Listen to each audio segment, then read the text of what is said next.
And let's go to your now somewhat famous tweet on this deleted Sky News report.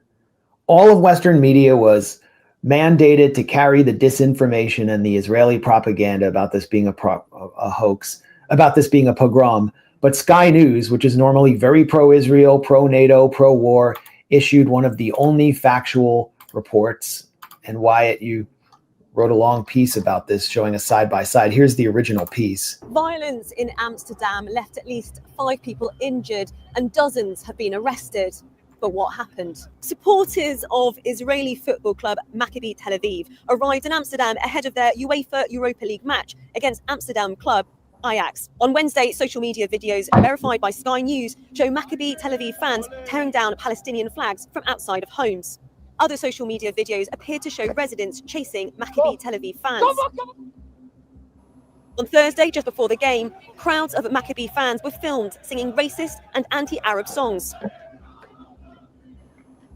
While a pro-Palestinian demonstration had been banned by the mayor over fears there would be clashes. Later that evening during the match, Israeli supporters appeared to disrupt the minute silence for Valencia flood victims with chants, whistles and fireworks. Maccabi fans were seen attacking locals as a police car can be seen driving by. People with Palestinian flags were seen marching on the streets. Maccabi supporters say they were beaten and attacked on the streets of the Dutch capital, with videos showing some of the violence. Say free Palestine, we go.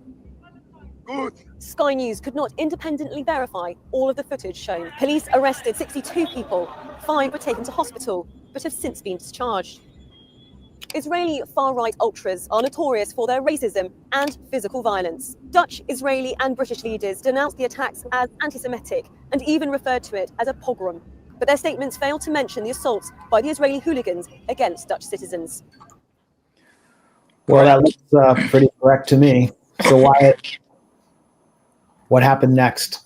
Well, I mean, we can watch the other video maybe and just get a sense of how it shifted. Violence in Amsterdam left at least 5 people injured and dozens have been.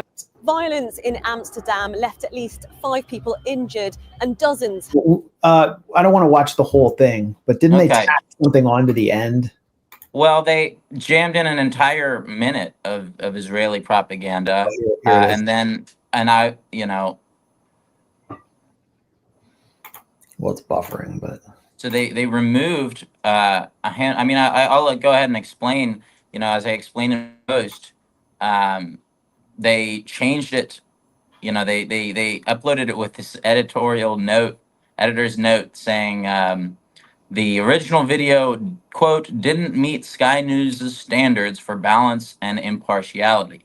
And as I lay out here in this post on Twitter, I said, in other words, they changed it to be more sympathetic to the Israeli rioters who instigated the violence and added an entire minute of Israeli propaganda.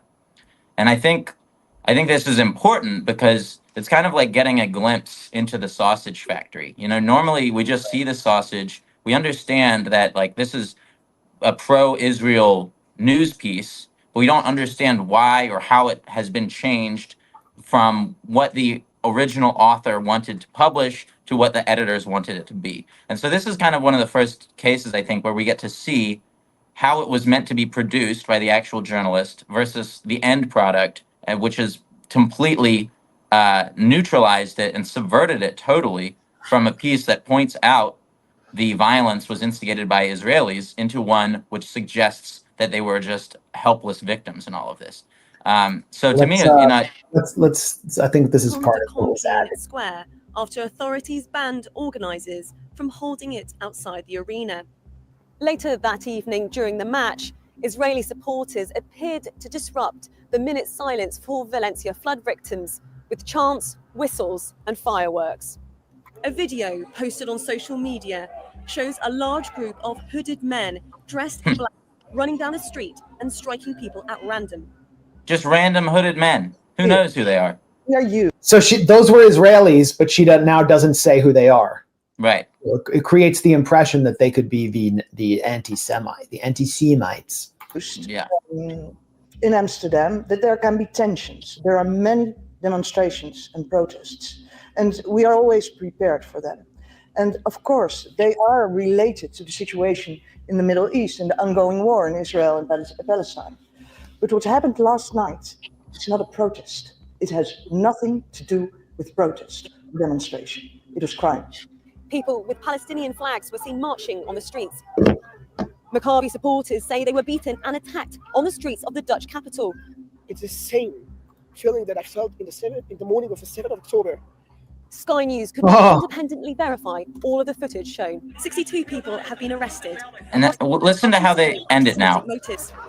5 people were also taken to hospital, but have since been discharged. Dutch and Israeli leaders denounced the attacks as anti-Semitic and even referred to it as a pogrom. The end. It just ends right there. You know, so they completely cut the line where it ended previously, where she noted that she ended the previous story ended with a sentence, but their statements failed to mention the assaults by the Israeli hooligans against Dutch citizens. That line is now completely gone. So it's you know, previously she had basically explained that there was something lacking in these denunciations, that there was crucial context missing from them, and now she goes along with it, and she's just, you know, part of this same you know, disinformation apparatus that she was, you know, ostensibly kind of denouncing here. But you know, I'll read you the full tweet that I wrote, because it'll be, you know, it's important to hear it so that when we look at how Haaretz covered this, you can hear some similarities as well. But you know, because I noted, I thought it would be useful to put together an exact comparison and show exactly what the differences between the two videos were. So I just went through line by line. I said, you know, this change offers unique insight into how the mainstream media takes cues from the Israeli lobby to brainwash their viewers and deprive them of crucial context. And so here's how they did so. Previously, the video stated, on Wednesday, social media videos verified by Sky News showed Maccabi Tel Aviv fans tearing down Palestinian flags from outside of homes. In the new version, they changed Maccabi Tel Aviv fans into 3 men. And these were men who are seen speaking Hebrew and wearing Maccabi Tel Aviv colors, but now they are just 3 men. You know, and I wrote that was an effort to mislead viewers into thinking the vandals were unaffiliated with the Israeli hooligans. And then I said a section which stated that other social media videos appeared to show residents chasing Maccabi Tel Aviv fans was replaced with a section that no longer mentions the fact that those chasing them were Amsterdam residents. And so they erased the fact that that it's Amsterdam residents versus you know, foreign thugs. Now it's just, you know, some guys. It says, you know, just the footage. Just they switched to the passive voice. Footage shows a man being chased through the street with a caption that reads, "Watch and enjoy. 6 Zionists chased away. Free Palestine." So you know, they're very clearly loading the viewer's imagination with this kind of, you know, nefarious anti-Zionist threat that's just out looking for Jews to terrorize. Then I said the factually correct statement that Maccabi fans were seen attacking locals as a police car can be seen driving by was removed.